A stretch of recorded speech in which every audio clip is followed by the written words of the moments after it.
명절 잘 보내고 계십니까? 송편은 잘 드셨어요? 제가 지난주에 자꾸 구정이라 그랬는데 추석 명절 잘 보내고 계시죠? 우리 전우자님 인사하겠습니다. 만나서 반갑습니다. 은혜 받고 가시기 바랍니다. 오늘도 여러분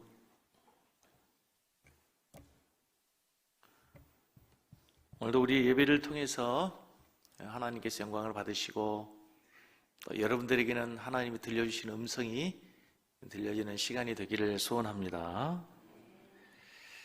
오늘 우리 교회는 모든 세대들이 함께 모여서 연합으로 예배를 드리는 시간입니다. 주일학교, 중고등부, 청년부, 장년부가 이렇게 함께 모여 예배하는 시간. 주일학교 우리 친구들에게는 어려운 설교가 될 수도 있을지 모르겠지만 오늘 특별히 교회에 대한 말씀을 준비했습니다. 우리는 주일 낮 예배의 큰 주제를 하나님이 우리에게 주시는 능력, 하나님이 우리 그리스도인들에게 주시는 능력이 있습니다. 그 능력을 지금 시리즈로 계속 살피는 중에 오늘은 설교 제목이 참 좋죠. 하늘 문을 여는 능력이 있습니다. 사랑하는 성도 여러분, 오늘 이 능력이 여러분에 있기를 바랍니다. 하늘의 문을 여는 능력이 있다면 얼마나 신나겠습니까? 진짜 하늘의 문을 여는 능력이 있다고 여러분 믿으신다면 오늘 이 능력을 사모하고 능력을 소유할 수 있기를 축복합니다. 자, 이 말씀을 이해하기 위해서는 우리 창세기로 가서 하나님께서 인간을 창조하실 때 인간에게 주시는 축복이 있습니다. 창세기 1장 26절 말씀에 보면은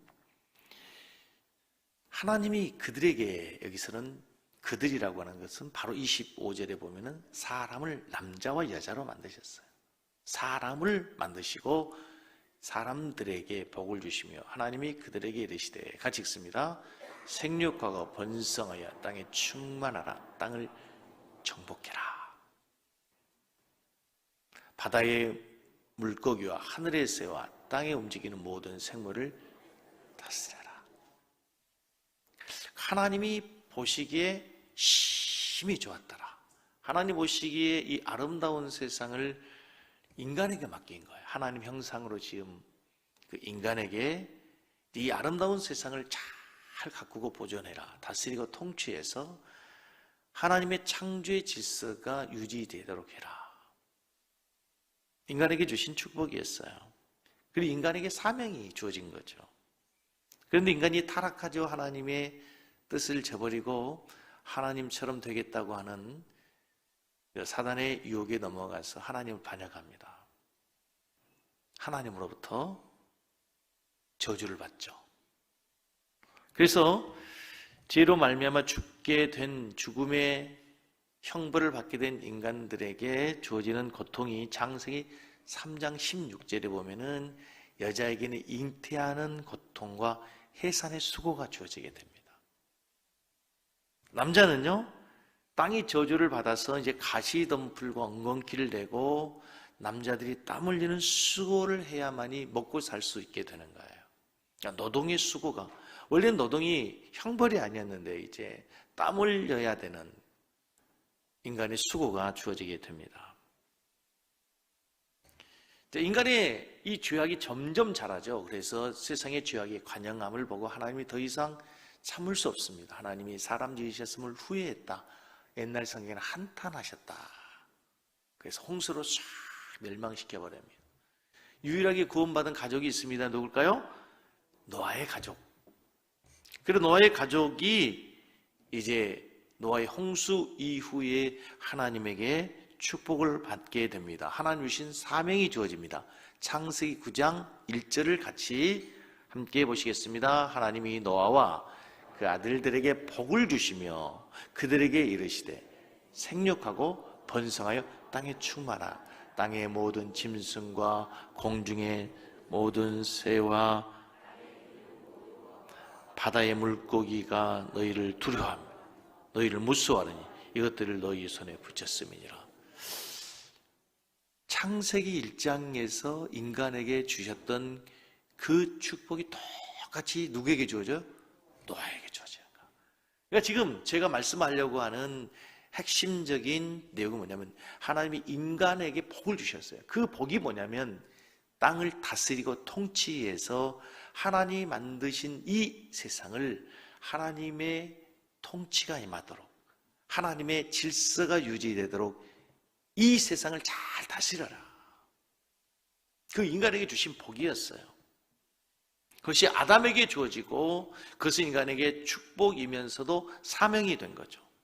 또 노아에게 복을 주시죠. 근데 그것이 노아의 복이면서도 사명이에요. 그런데 노아 이후에 또 인간들이 하나님의 뜻대로 살지 않고 이제 하나님을 배반하기 시작해요. 그래서 바벨탑을 쌓죠. 계속해서 하나님의 뜻을 거역하며 살아가는 이 세상을 하나님이 어떻게 다스리고 통치해야 될까?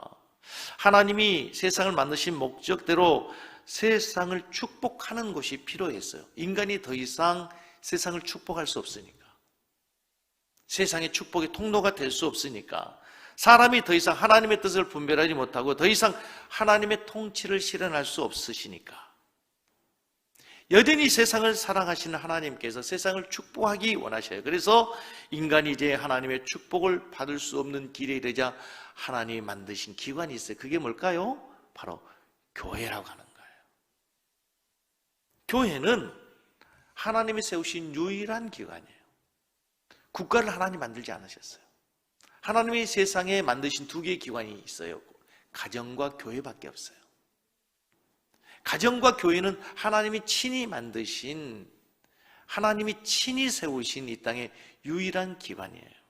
그것이 바로 교회예요.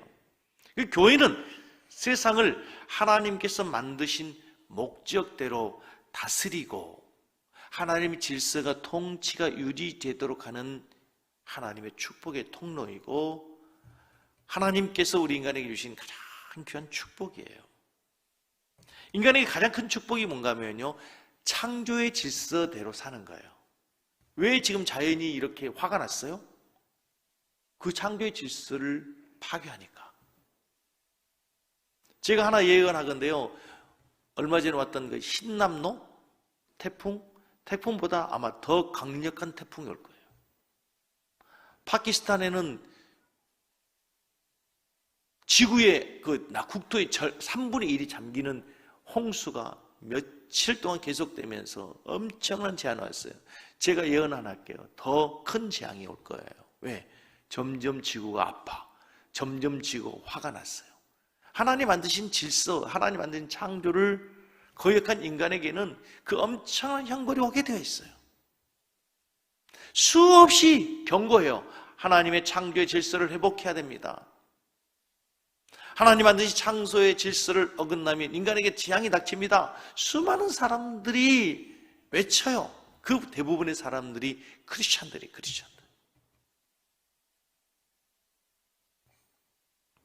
이 땅에 하나님의 통치가 이루어지고 하나님의 뜻이 이루어질 수 있도록, 그래요, 인간이 하나님의 그 축복을 받을 수 있도록, 유지할 수 있도록 세우신 기관이 바로 교회라는 거예요. 이 말을 다른 말로 하면 하나님은 교회를 통해 이제 일하세요. 이제 교회는 세상을 축복하는 통로예요. 그리고 오늘 본문 말씀에 보면은 아주 놀라운 말씀이 있어요. 교회를 세울 것이다. 교회라는 단어가 최초에 등장하는 본문이 오늘 본문이에요. 그리고 나서 하는 말씀이 뭐냐면, 교회에게 주시는 이 말씀이 뭐냐면, 이따 살피겠지만, 내가 땅에서 매면 하늘에서 매인다. 땅에서 풀면 하늘에서 풀린다. 하늘의 문을 열고 닫을 수 있는 이 권세, 이 능력이 교회에 주어지는 거예요. 그래서 저는, 수많은 학자들은 교회가 세상의 희망이라고 외쳐요. 세상의 사람들이 웃어요. 비웃어요. 웃기네. 교회가 그러고도 무슨 세상의 희망이라고. 교회 하는 꼴들을 보니까, 교회 하는 행동들을 보니까 희망이 아니라 교회가 세상에 비웃음거리고 조롱거리고 손가락질 당하고 있구만. 세상에 무슨 희망은. 여러분, 그럼에도 불구하고 여러분들은 교회가 세상의 희망입니다라고 하는 말에 아멘 하실 수 있습니까? 그냥 세뇌당해서 교육적으로 그냥 여러분이 아멘 하시는지, 아니면 정말 교회가 유일하게 이 세상의 희망이 하나님의 대안이라고 아멘 하시는지 모르겠지만, 여러분 성경에서는, 그리고 하나님의 말씀에서는 이 교회만이 유일한 세상의 희망이라고 그래요. 우리가 살고 있는 이 시대에도 여전히 2000년 전에 그래했던 것처럼 지금도 교회는 세상의 희망이라고. 특별히 코로나19 사태를 겪으면서 한국교회는 너무 큰 상처를 받았어요. 한국교회의 이미지가 너무 실추가 되어 있어요. 그래서 수많은 그리스도인들이 신앙 회의를 품기 시작해요. 세상의 공격 앞에, 세상의 비난 앞에 우리의 신앙의 능력을 잃어버리고 기쁨을 잃어버리고 사는 사람도 얼마나 많은지 몰라요.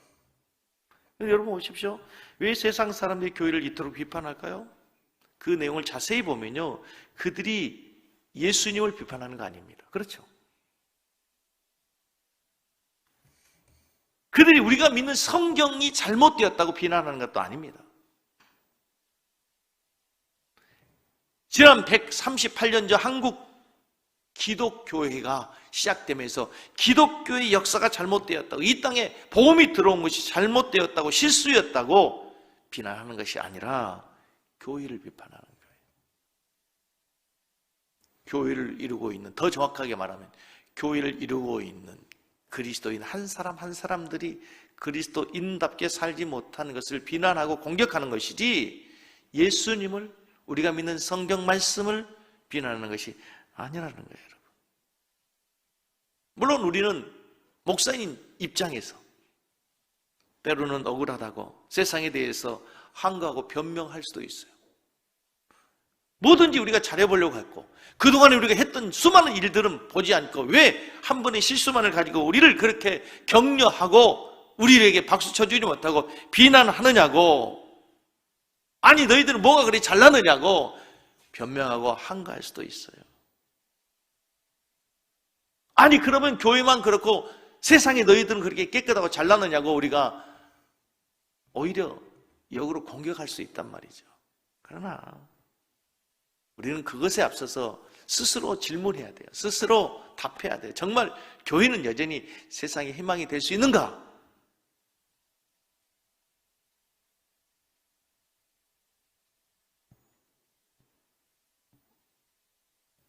오늘 세상의 비판과 판단과 상관없이 오늘 우리들이 여전히 세상은 교회를 비난하고 있는 가운데도 교회는 세상의 희망입니다라고 자신 있게 외치든 외치지 않든 상관없이 성경에서는 오늘 우리에게 교회에 대해서 말씀하시면서 교회에 대해서 처음 등장하는 단어 다음에 우리에게 놀라운 비밀을 말씀해 주는데, 그건 뭐냐면 하늘에서도 풀리고 하늘에서 매이는 모든 것이 교회에 있다. 오늘 본문 말씀 더 정확히 있다 보니까 천국의 열쇠를 너에게 준다. 천국 문을 여는 열쇠를 너에게 줬다 하는 거예요. 얼마나 놀라운 말씀입니까? 이게 교회의 비밀이에요, 여러분. 오늘 우리 주일학교 어린 친구들, 사춘기를 지나고 있는, 또 신앙에 방황하고 있는 우리 청소년들에게 꼭 말씀하고 싶은, 내 신앙이 어떠하든지 간에, 세상의 사람들이 교회를 어떻게 판단하든지 간에 하나님께서는 교회에게 주신 위대한 권세가 있어요. 위대한 능력이 있어요. 천국의 열쇠를 주었다는 거예요. 아멘? 오늘 말씀을 더 깊이 살피기 전에 먼저 세상을 축복하는 능력, 하늘의 문을 여는 능력이 있는 교회가 되기 위해서 교회가 어디에 위치하고 있는가, 이것을 분명히 인식해야 돼요. 교회는 세상 속에 존재하는 가. 교회는 어디에 존재한다고요? 세상 속에 존재해요.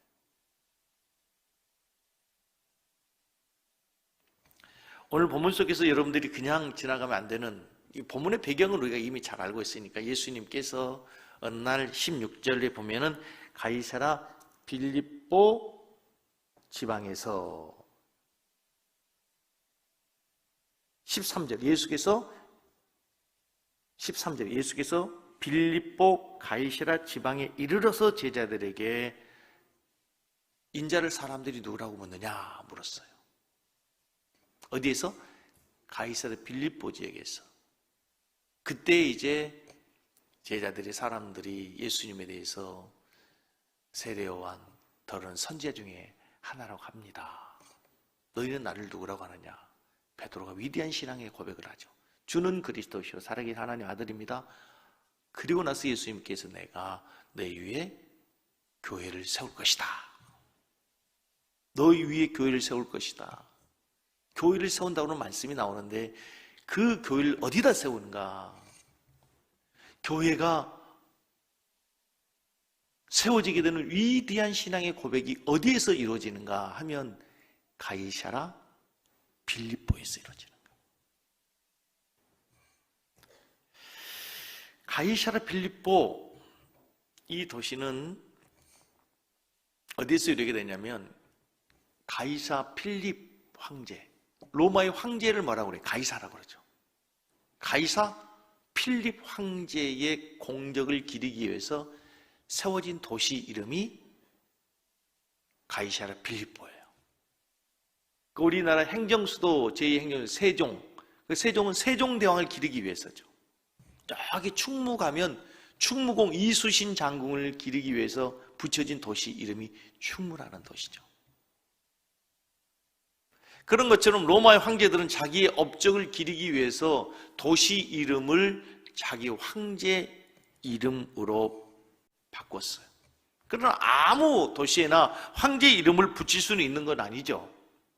적어도 황제 이름을 붙이기 위해서는 몇 가지의 조건이 있어야 돼요. 첫째는 일정 규모 이상의 도시가 되어야 되겠죠. 너무 시골 아주 외딴 곳 산골 마을에다 황제 이름을 붙일 수는 없잖아요. 형편없는 마을에 로마 황제 이름을 단다면 그것은 황제에 대한 불경이 될 거예요. 로마 황제 이름을 붙이기 위해서는 그에 걸맞는 인구 그리고 도시의 규모가 되어야 돼요. 그보다 더 중요한 것은 황제 이름을 붙이기 위해서는 그 도시 가장 높은 곳에 황제 신상이 세워져야 돼요. 황제의 업적을 기리기 위해서는, 그리고 황제 이름을 붙여서 그 도시를 부르기 위해서는 그 도시에 황제 신상을 만들어야 된다. 로마 황제는 당시에 살아있는 신이나 마찬가지였어요. 따라서 도시 이름에 로마 황제 가이사라 빌립에 붙여졌다고 하는 것은 이 도시가 조그만 도시가 아니라 어느 일정한 규모의 큰 도시였을 뿐만 아니라 황제의 신을 추앙하는 신상이 자리 잡고 있다라고 하는 것을 포함하고 있단 말이에요. 그 도시를 배경 삼아서 주님이 내가 내 교회를 세우겠다. 얼마나 위대한 선언이고 얼마나 위대한 진리를 포함하고 있는지 몰라요. 교회가 세워져야 될 곳이 저 산속이 아니에요. 수도원주의가 지향하는 그 경건은 참 중요해요. 중세시대에 수많은 경건한 그리스도인들이 경건하게 살기 위해서 수도원에 들어간 것은 참 좋은 거예요. 그러나 성경은 어디에서도 너희들이 세상에 비치고 소금이다 그러지, 너희들이 저기 산속에 들어가서 너희들이 신앙생활을 해야 된다, 그리스도인으로 살아, 그렇게 말씀하지 않아요. 세상 속에서 빛과 소금이 돼야 돼요. 교회는 산속에 세워진 것이 아니라 수도원처럼 저 깊은 곳에 세워진 것이 아니라 세상의 한가운데 황제를 숭상하고 세상의 논리와 세상의 권력이 판치는 그곳에 세워지는 것이 뭐예요? 교회라고 하는 것이에요.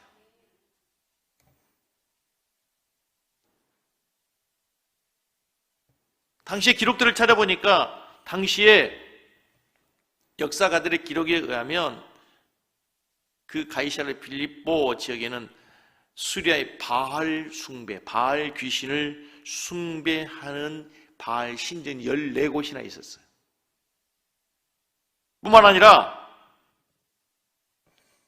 그 근처에 커다란 언덕에는 큰 깊은 동굴이 있었는데 그 동굴은 그리스 로마 신화에 나오는 자연의 신, 판이라고 하는 신의 출생지, 그러니까 그리스 로마 신화가 탄생되는 그 우상이 출현하는 우상의 도시 가운데 하나가 바로 가이사랴 빌립보 지역이라는 거예요. 여러분 상상해 보십시오. 주님께서 수많은 도시가 있을 텐데 예루살렘이 아니고 베델이 아니고 왜 하필이면 가이사랴 빌립보 지역에서 예수님께서 제자들의 신앙의 고백을 들으시고 그곳에서 교회를 세우시겠다 말씀하시는 걸까요? 지금 우리가 똑같아요.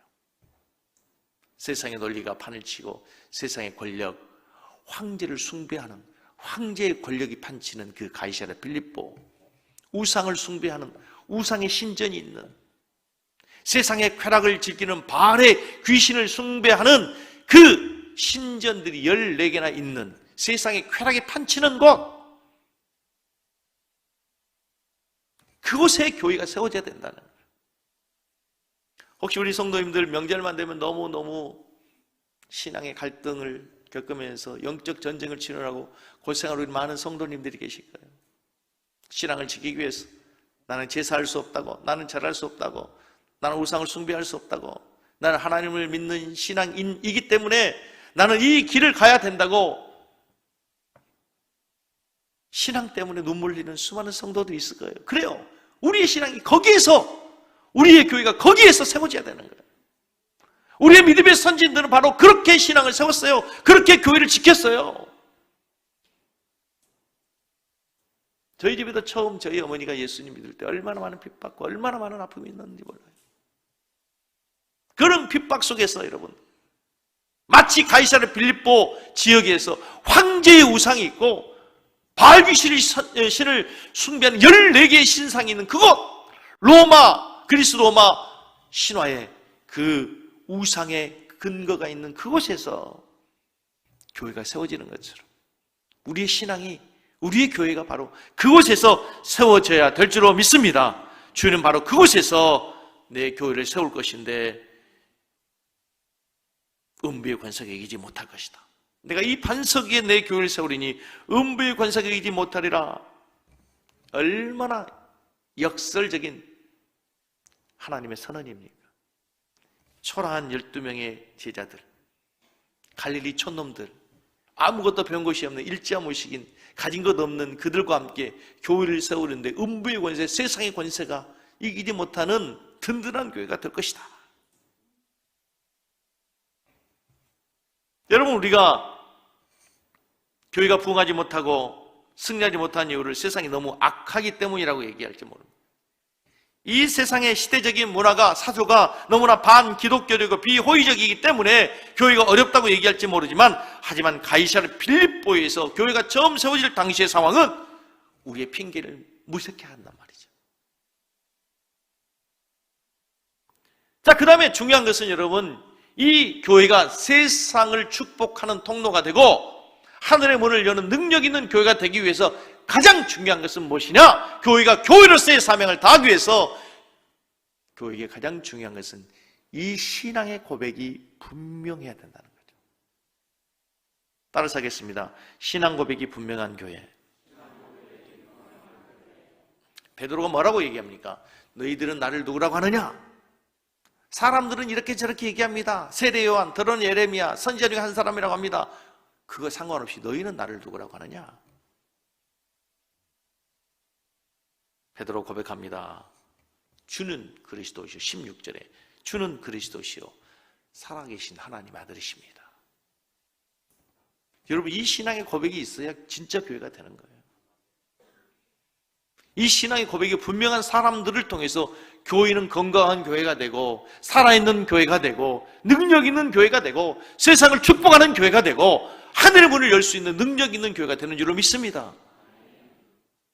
그래서 교회는 얼마나 많은 무리, 얼마나 많은 성도가 모였느냐, 이게 중요한 게 아닙니다.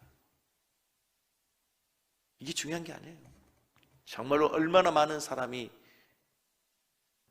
죽음 앞에서도 수많은 사람들의 그 총칼의 위협 앞에서도 주님을 나의 주님이라고 고백할 수 있는 분명한 신앙의 고백이 있느냐, 이게 중요해요.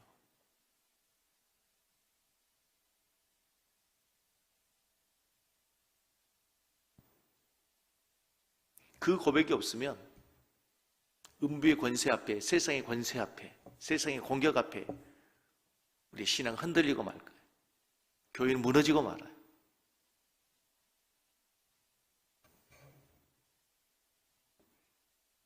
지금 로마의 황제의 신상이 버젓이 있는 그곳에서 초라한 행색, 예수님의 제자들과 예수님을 보십시오.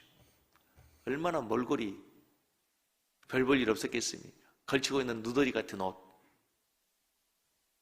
먹은 것이 별일 없어가지고 삐쩍 마른 광대뼈는 튀어져 나왔을 것이고, 떼약볕에 새카맣게 탄 얼굴로 별 볼 일 없는 예수님 앞에 제자들이 고백하는 거예요. 저 거대한 신상의 로마의 황제가 우리의 왕이 아닙니다. 당신이 우리의 하나님이고 우리의 구주이시고 내 생명과 내 인생의 모든 것을 주장하는 나의 하나님이십니다. 이 고백 위에 세워진 교회가 이제 결국 로마를 어떻게 합니까? 정복해버리잖아. 그렇죠. 이 신앙의 고백이 없었던 제자를 다 예수님 버리고 십자가 앞에서 뿔뿔이 터져 다 도망갔지만 부활하신 주님을 만나고 난 다음에 이들이 진짜 신앙의 고백을 드리게 되는 거예요. 그래서 죽음 앞에서도 그들이 흔들림 없이 그 예수 그리스도를 주라고 고백하면서 때로는 화형에 처해지기도 하고 맹수의 밥이 되기도 하고 감옥에 갇히기도 하고 그러면서도 그들의 신앙을 지켜나가게 돼요. 그래서 그 교회가 세워진 곳이 뭐가 됩니까? 축복의 통로가 되는 거예요. 할렐루야! 할렐루야! 이 분명한 신앙의 고백 위에 우리 섬기는 교회가 세워져야 될 줄로 믿습니다.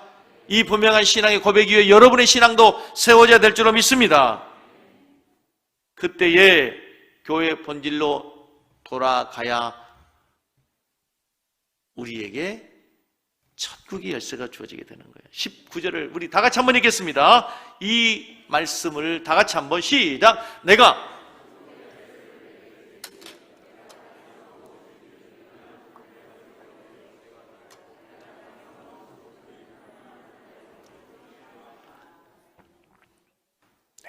천국의 열쇠를 너에게 주겠다. 근데 이 구절은 상당히 난해 구절이에요. 논쟁이 많은, 신학자들 간에 논쟁이 많은 구절입니다. 천국의 열쇠를 너에게 준다. 너에게 준다 할 때 너 위에 교회를 세우겠다 할 때 이 너라고 하는 단어를 어떻게 해석하느냐에 따라서 이제 캐톨릭과 이 개신교가 나눠지게 돼요. 우리는 여기는 신학교가 아니기 때문에 모든 학자들의 해설을 다 살필 필요가 없죠. 그리고 여기에서 땅에서도 매면 하늘에서 매이고 땅에서 풀면 하늘에서 풀린다. 이 매고 풀린다 이 말의 의미가 뭔지가 또 학자들 간에 많은 의견들이 있어요. 제가 다 공부해가지고 우리 성도들에게는 결론만 가르쳐 드릴게요. 뭐 다른 쓸모없는 학설을 많이 할 필요가 없잖아요. 먼저 매고 풀면이라고 하는 단어는 당시 유대인들의 허용과 금지에 관한 관용적 표현이었어요. 그러니까 맨다라고 하는 얘기는 무슨 얘기예요? 금지한다. 푼다라고 하는 말은 뭐예요? 허용한다라는 거예요. 그러니까 내가 땅에서 금지하면 하늘에서도 금지되고 땅에서 허용하면 하늘에서도 허용된다. 무엇을 허용하고 금지하는 거예요? 복음을 전하는 것으로 인하는 거예요. 복음을 전하는. 너희들이 선택한 교회가 복음을 전하는 곳에는 복음을 허용하면 하늘에서도 천국 복음이 허용이 되고 너희들이 복음을 전하지 않으면 하늘에서도 복음이 허용되지 않는 거예요. 그게 교회 권세예요. 교회 권세. 그 교회의 능력이란 말이에요. 보십시오. 그래서 이제 이 복음이 가는 곳에 복음이 가는 곳에 진짜 하늘의 문이 열리고 세상이 바뀝니다. 이 복음을 따라서 정치, 경제, 문화, 사회가 바뀌어집니다. 이 복음이 여러분, 이제 아시아에서 복음이 왕성하게 시작된 복음이 바울 사도를 통해서 와서 우리를 도우라 라고 하는 마게도냐에서 손짓하는 그 성령의 음성을 듣고 바울이 유럽의 첫 성 빌립보에 가서 복음을 전합니다. 그로부터 시작해서 이제 유럽의 문화가 꽃이 피기 시작하는 거예요. 거의 2000년 가까이 1500년 이상을 유럽을 복음으로 온통 흐왕케 합니다. 그러면서 보십시오. 모든 문화, 예술, 경제, 정치, 사회 모든 것을 유럽이 다 앞서가게 되고 지배하게 되고 이끌어가게 되는 거예요. 이 복음이 가는 곳에 문화가 바뀌어요. 민족이 바뀌어버려요. 게르만족, 야만인 그들이 바뀝니다. 바이킹족들이 다 바뀌잖아요. 해적들 하면서 살았던 그 바이킹족이 얼마나 복음적인 나라로 바뀌면서 정치, 사회, 경제가 바뀌고 지금까지도 세계에서 가장 앞서가는 선진국이 되잖아요. 사실은 신사의 나라 영국 그들도 사실은 해적의 나라나 마찬가지였어요. 신사의 나라가 되는 거예요. 가장 복음이 왕성한데.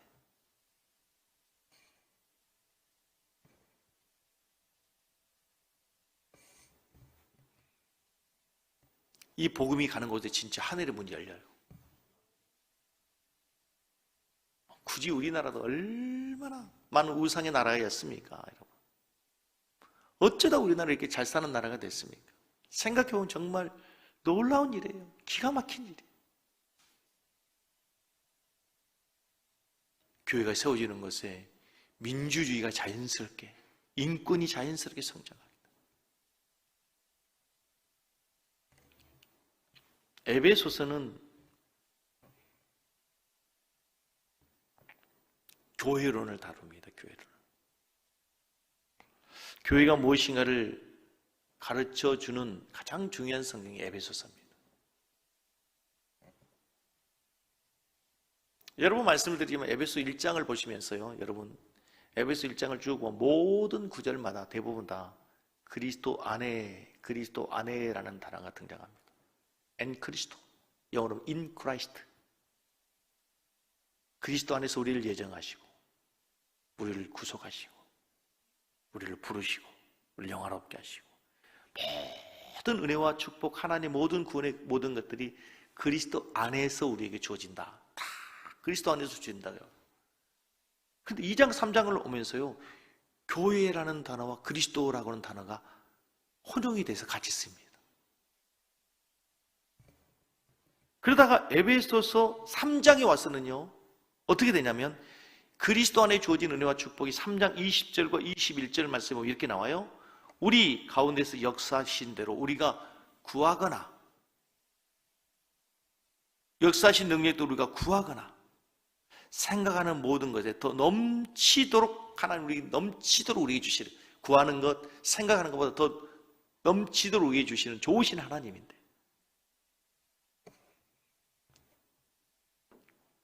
뭘 하나님께서 통해서 우리에게 주자면 이 모든 것들을 교회 안에서와 그리스도 예수 안에서 영광이 되도록 영원 무궁하기를 원하노라. 교회 안에서와 그리스도 안에서를 동일하게 보고 있어요.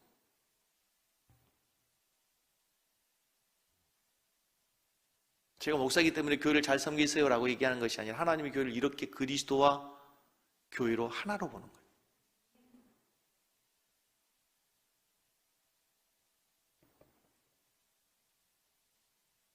이제 인간의 모든 기도의 제목이 그리스도의 몸인 교회를 통해서, 그리스도를 통해서 이루어지던 그 모든 축복이 교회를 통해서 주어지게 되는 거예요. 그래서 교회는 모든 은혜와 축복이 흘러가는 통로예요. 하늘의 문을 여는 권세, 천국의 열쇠를 교회에게 주신, 베드로 사도 개인에게 준 것이 아니고 하나님께서 이 교회에게 주셨다는 거죠.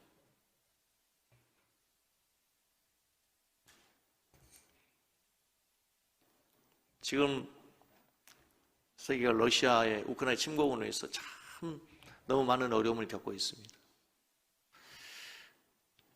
한때는 러시아가 미국을 능가하고 미국을 앞서고 미국보다 먼저 우선을 띄우고 세계를 호령하던 시대가 있었어요. 그런데 지금 러시아는 그렇게 세계 맹주가 아닙니다. 앞서가는 나라 아닙니다. 제가 알기로는 우리나라에서 차관 빌려가서 아직도 안 갚은 걸로 알고 있어요. 돈 못 갚아가지고 재래식 무기 우리에게 몇 개, 탱크 몇 개 준 걸로 제가 알고 있어요. 그 무한한 천연 자원을 갖고 있는 나라, 그 무한한 대지, 그 큰 영토를 갖고 있는 나라. 근데 그 나라가 왜 그렇게 돼 있습니까? 원래는 거기가 러시아 정교회가 굉장히 발달했던 나라인데 공산주의가 오면서 모든 예배당 문을 다 닫았어. 모든 선교사들, 목사들 다 추방했어요. 성당에 박힌 금들을 빼어가지고 그들이 공산주의 사상을 가르쳤어요. 하나님 없는 공산주의 사상을 가르쳤단 말이죠. 북한, 참 너무 가슴 아파요. 저는 북한을 위해서 늘 기도하고 축도할 때마다도 북한 우리 동포들을 위해서 축도하는 목사. 나는 북한 우리 민족으로 생각하고 우리의 동포라고 생각하고 당연하죠.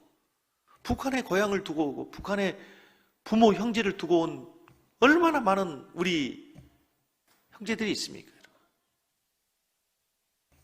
그런데 여러분, 그런 육적인 관계를 떠나서 북한은 영적으로 보면요, 복음의 산실입니다. 대동강에 우리나라 최초의 아펜젤러 선교사가 와서 순교했던 곳이에요. 1907년 평양 대부흥의 운동이 일어났던 곳, 한국의 예루살렘의 평양입니다.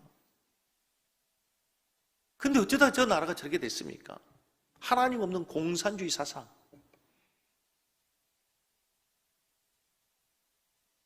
예수 믿는 사람들을 가장 먼저 처형하고 예배당 문을 가장 먼저 쳐닫고 하나님 없는 공산주의 사상이 있는 나라들을 보십시오. 하나님 없이 살아가는 그 우상의 나라들을 보세요.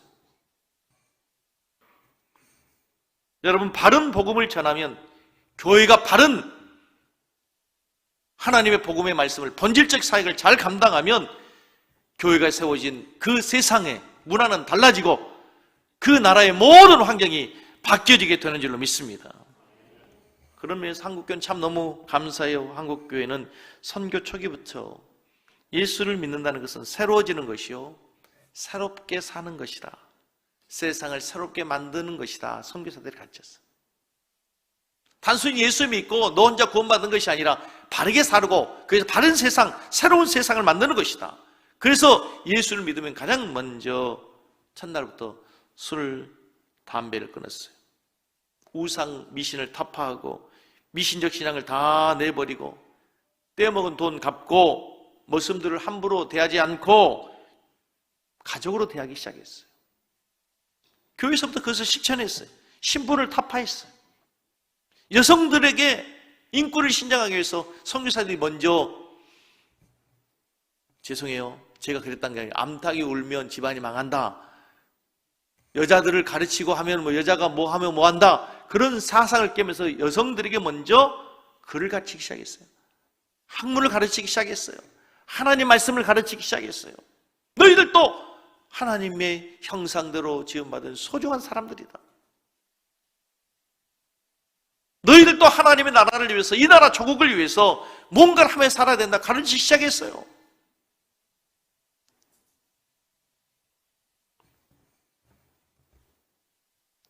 그렇게 해서 이제 한국 교회는 세상 사람들에게 존경받기 시작했어요. 박수 받기 시작했어요. 환영을 받기 시작했단 말이죠.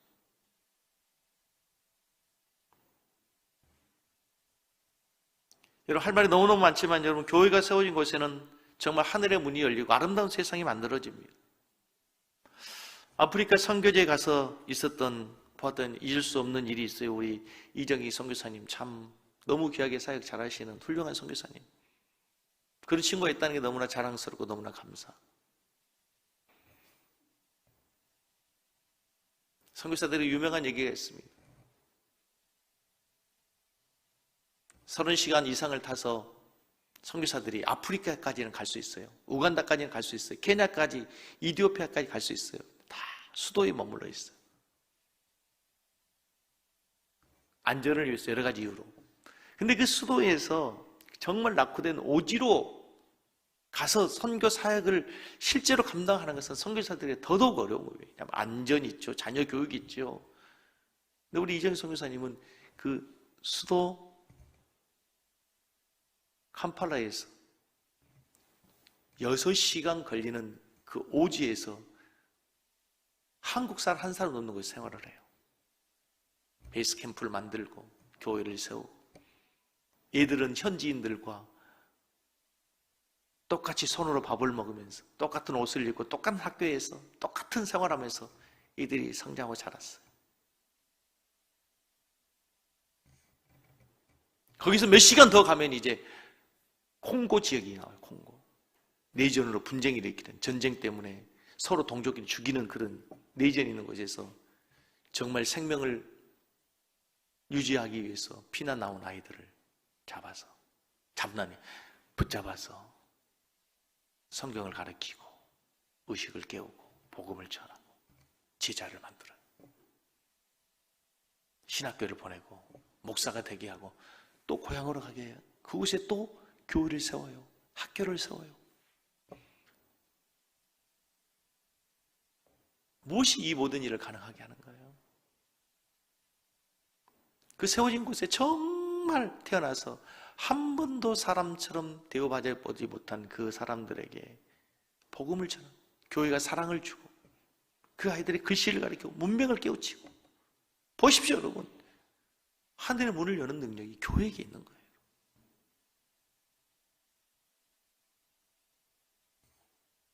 하나님 말씀을 내줘야 되는데요, 여러분, 우리 교회가 이 송산 그리스디 신도시, 좋은 도시에 세워졌습니다. 우리는 늘 고민해야 됩니다. 처음 말씀드렸던 것처럼 우리 교회는 세상 속에 가이사랴 빌립보에 세워진 것처럼 이 송산 그리스디라고 하는 신도시에 세워졌어요. 신도시의 수많은 사람들은 MZ세대라고 하죠. 전국에서 가장 이 평균 연령이 낮은 젊은 사람들이 모여 사는 도시. 물질주의, 인본주의, 개인주의, 쾌락주의에 빠져있는 이 도시의 사람들에게 우리가 복음을 지어야 되는 교회로 세워지게 된 거예요.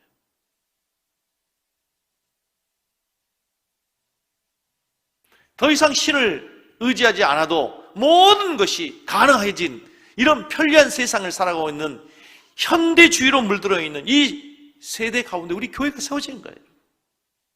마치 그 옛날 우상을 숭배하며 황제를 숭배하고 세상의 권력을 숭배하는 그 가이사랴 빌립보에 예수님께서 교회를 세운 것처럼, 자, 우리 섬기는가 이 세상의 송산 땅에 그리스도의 복음으로 아름다워지고 푸르는 복음의 계절이 오게 하는 교회로 쓰임받는 교회 되기를 원합니다. 축복의 통로로 하늘의 문을 여는 섬기는 교회가 되기를 원합니다. 세상을 축복하는 능력 있는 교회로 우리 교회가 쓰임받기를 간절히 소원합니다. 하늘의 문을 여는 능력이 교회에 있습니다. 그 능력을 여러분들이 소유하고 사용하고 누리며 살아가는 우리 모든 성도 다 되시기를 주님의 이름으로 다시 한번 간절히 축복합니다.